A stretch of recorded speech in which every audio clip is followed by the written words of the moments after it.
Whoa, this is astronomical, I'll say. Whoa! Boy, I could use my hairbands and we'd be able to do this. Whoa, looks like we got a plight on our hands. Hold on to your helmets!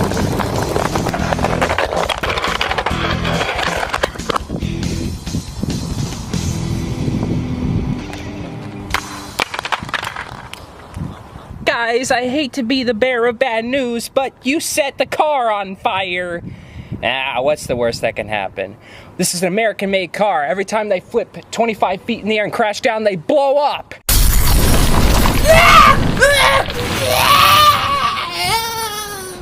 Team Umi, Daddy.